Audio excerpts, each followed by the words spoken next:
Hello everyone, welcome back to my channel. I hope you're all doing wonderful today.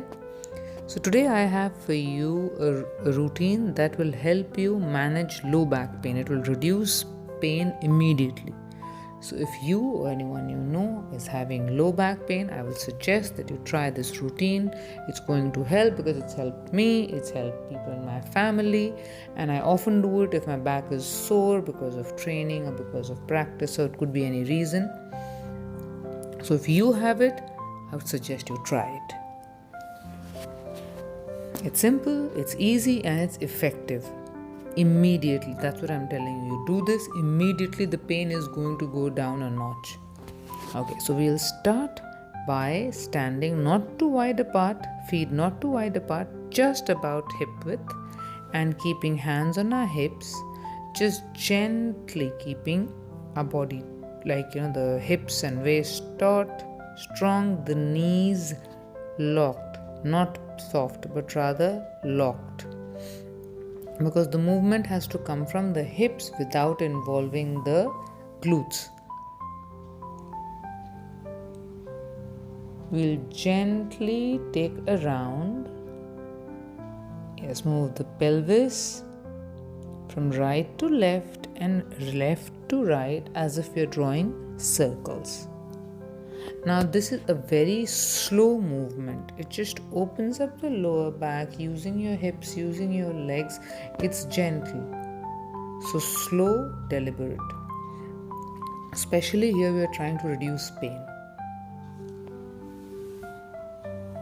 Back pain can be due to a lot of reasons. It could be tightness, it could be tightness in the hamstrings, it could be weakness in the hamstrings, or the quads, or the glutes, or upper back, or it could be some injury in your pelvis, or even there is weakness in the knees or issues on your joints that can all give rise to low back pain. Stretching is one of the ways, yoga stretching is one of the ways in which you can manage this. Okay. Now we go on to the next one.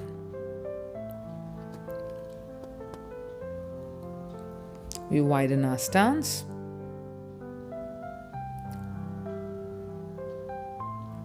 And then keeping our hands exactly just above our right and left glutes. So just above the glutes, you keep your hands, support your lower back and take a gentle bend. Please be mindful, it's not a deep bend. We are not trying to push. It's just a gentle bend to open up the waist and the hip flexors. Again, from the side you can see I keep my hands just above my glutes and then gentle. Also you have levels of bending, so you can just do a little bit and let it go depending on how much pain you have.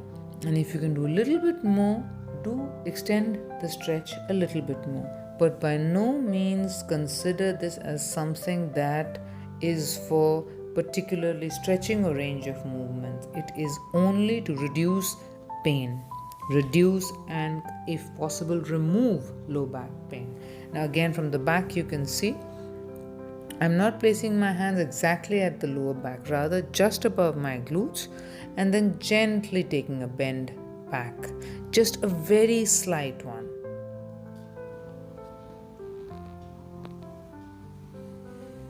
This is especially good if your hip flexors tend to be tight. This is one movement that you could do.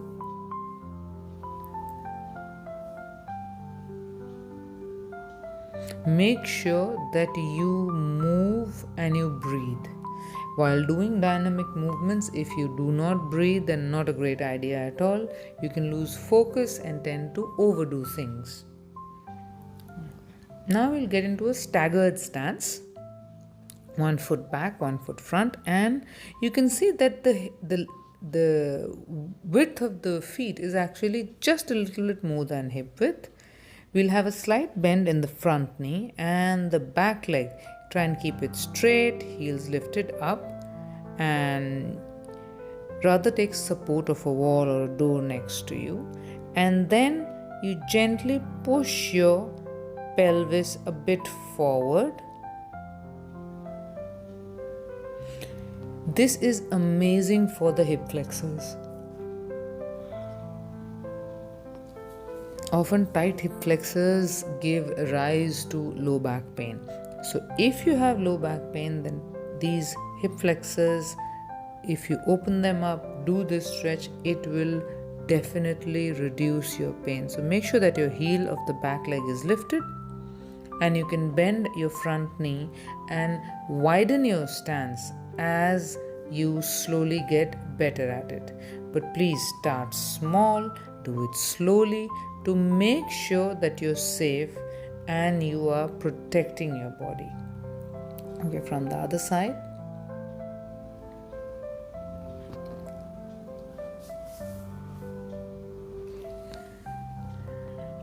Irrespective of how your back pain, what has caused it, it could be a sedentary lifestyle, maybe you have a job where you sit all day or even stand all day. Both ways, people who sit on their job and people who constantly have to stand, both can develop chronic back pain, especially in the lower back. So again, on the other side, the same. Bent front leg, back leg straight, heel up, and just a gentle push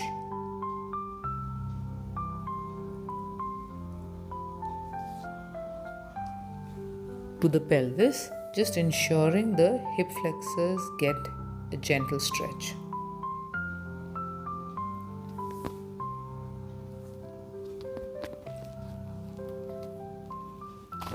Now we'll move on to all our fours.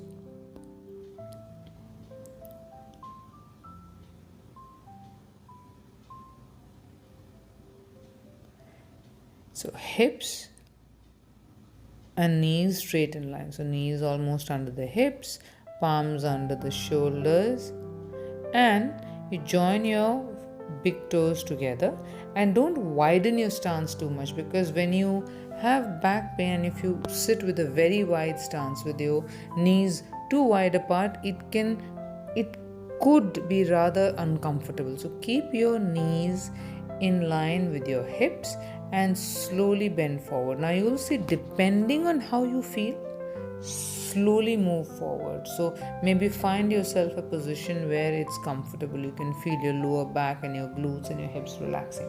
Then you slowly move forward a bit more.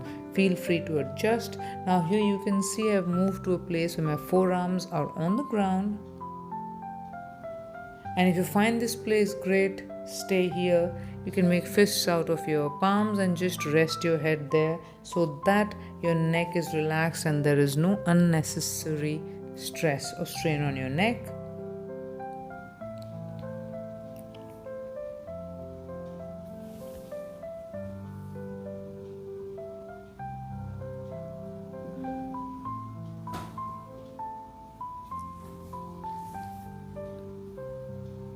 Stay here. Make sure that you breathe.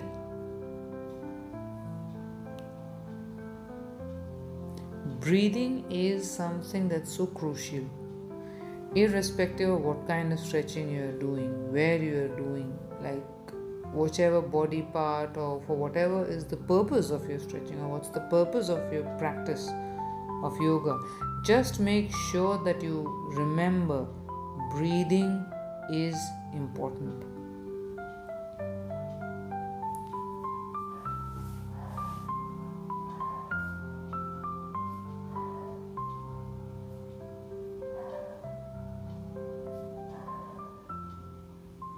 Next,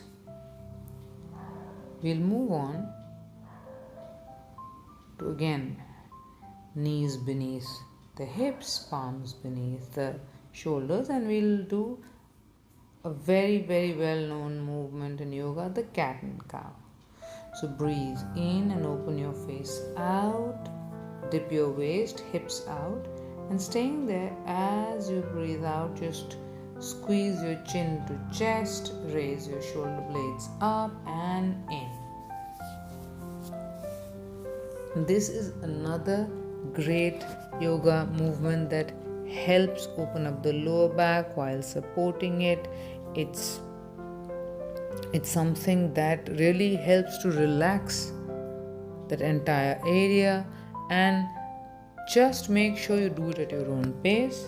Make sure you're breathing, and that's it.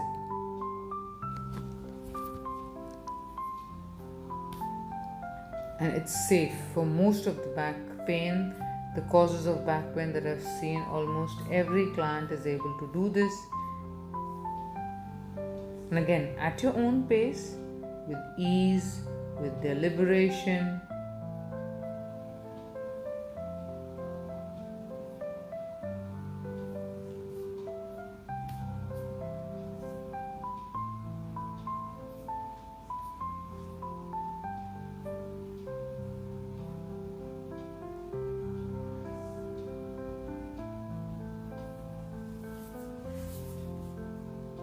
And again, just be mindful of the fact that you keep breathing. Take a few moments, breathe.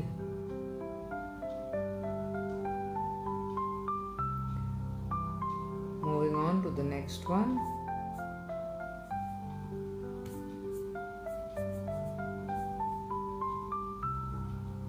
So we'll sit and then one leg in front of the other. So the one leg, one ankle in front of the other. It's not cross-legged, it's not Padmasana. So we just sit, our full body, our legs are on the floor, and then one foot in front of the other without lifting the hips up. So the hips have to be grounded, and we gently let our hands go forward.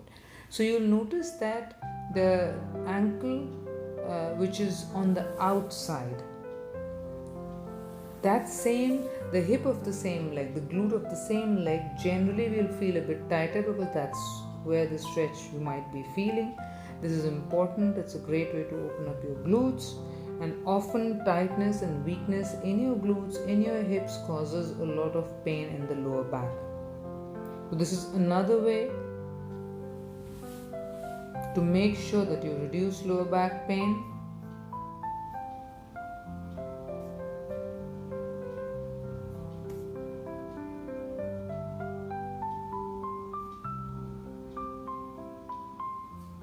And then, as you can see from the side, you'll see I put my forearms again on the ground.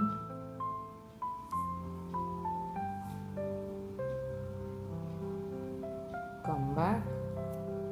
Now we'll do the other side. So the other leg goes in, and then one is on the out, and then gently. So if you choose, and if you find yourself feeling well, doing well, then instead of staying, so right now I've chosen to stay on my arm, on my forearms, where I don't extend the stretch too much. Maybe this is where I feel comfortable, and this is where you would like to stay today. But if you feel comfortable, if the pain has reduced and you would like to, let's say, explore the lower back a bit more, just extend your hands a bit forward, open up your arms, and there you go.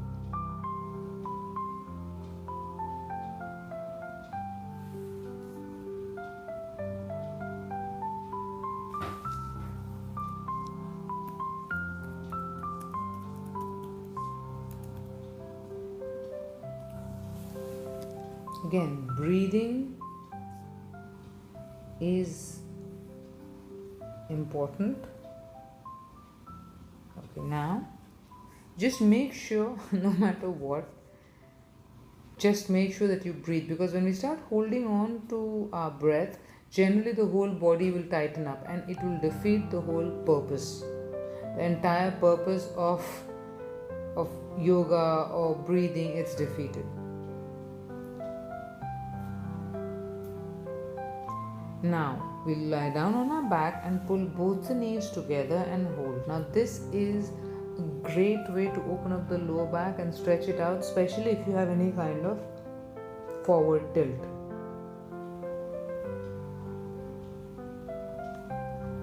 So if you have forward tilt in your pelvis, you have your back, you have pretty painful lower back, then this is one way you could help it relax, reduce the tightness.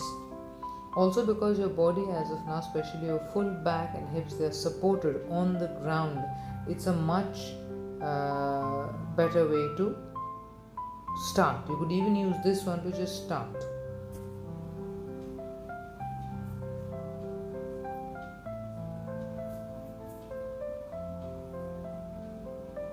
Okay, now next we'll keep our feet on the ground. Just take a few moments to ground ourselves.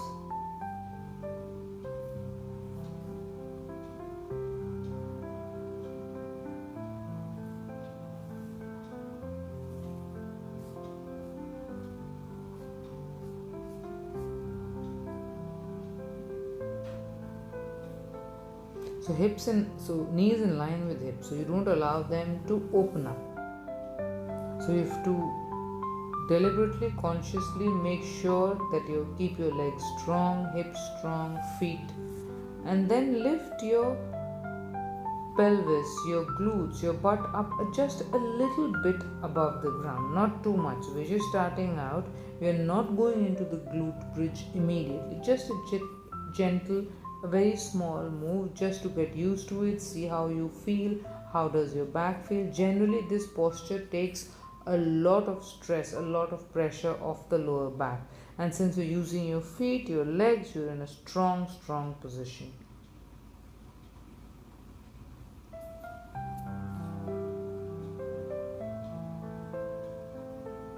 Take a few moments, breathe.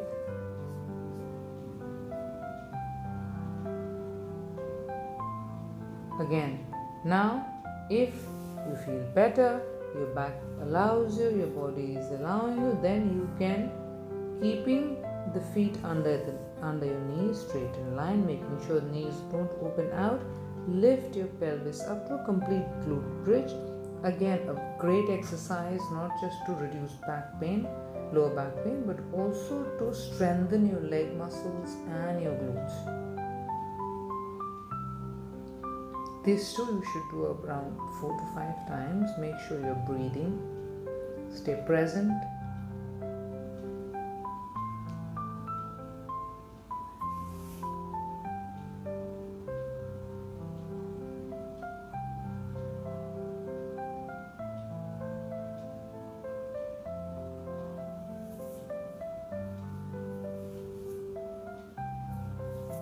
Towards the end of the practice, you can either choose to lie down straight on the back just for a few minutes, for a few moments where you can breathe in, ground yourself, or you can choose to lie down with your feet on the floor and knees up if you have a lot of pain. Now, just as a reminder to yourself, this movement is great for lower back pain. It will help you to reduce pain immediately. So try and do it. Avoid doing it early in the morning when you've just woken up. This is more for the time when perhaps you've woken up, it's been a few hours and the back is starting to act up. You can, a few hours after you wake up is perfect time to start. You can do it a couple of times a day if your condition is chronic, and do let me know in the comments how it worked for you. Thank you so much for being here, for watching, and it really means a lot to me. Thank you so much. Hello everyone, welcome back to my channel. I hope you're all doing wonderful.